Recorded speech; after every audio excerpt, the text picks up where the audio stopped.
what I see with a lot of the attorneys that I talk to here at the firm is that everybody is mindful of the business of our clients. That our clients are business people first, and they have legal problems second. So any kind of legal decision also has to be made from a business standpoint as well.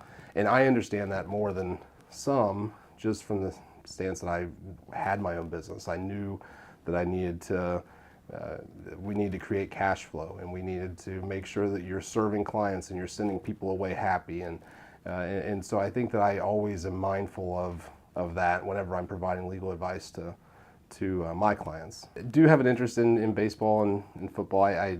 Baseball was really always my sport. I grew up playing it springs and summers and falls. It was a year-round deal, and that's something that was a big part of my life for a long time, and up and through college.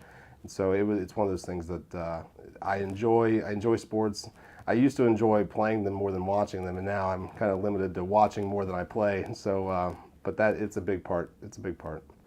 I have a fairly decent little sports collection. It's nothing major, but it's a handful of signed baseballs and footballs, and a handful of the baseballs I've been able to accumulate just from actually getting the signatures myself and not purchasing them. I'd like to think that my clients would describe me as dedicated. I'm dedicated to my work. I'm dedicated to a client matter. You're going to have my full attention whenever we are talking about a matter or talking about an issue, and I'm going to be fully dedicated to trying to find a resolution. I mean, diligent as well. I mean, it's just one of those things that I think one of the biggest aspects of my work and litigation that I love and I hate is that whenever I have a legal issue come up in a case where I don't quite know the answer off the top of my head, or I've got a set of facts that I'm trying to think of, well, how are we going to win this? And it just eats away at me until I've spent many nights up late researching and reading cases and trying to find a way that we're going to win.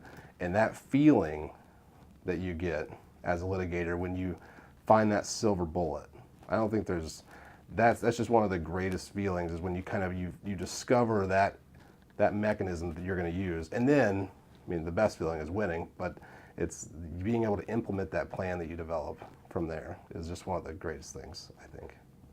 One of the things being a litigator and being, in a lot of different areas of law, but in litigation particularly, we take on clients' burdens. And, when someone comes to me and says, I've got this issue and I want to hire you to represent me in this, that they have been going through a very stressful time. I mean, litigation's never fun, and so it's oftentimes people come to you at one of the worst times of either their life or their career, or their year at least, and so you take on their burden of trying to find a way to win for them, or to try to find a way to resolve their problem. So when you take on that role, you put a lot of pressure on yourself, and I think there's definitely lost sleep. There's definitely times where it's going to eat at you just like it would if you were the person that was going through it, because at the end of the day, you want to make sure that you protect your client and do the best possible job for them, and you certainly carry a lot of burden when you do that.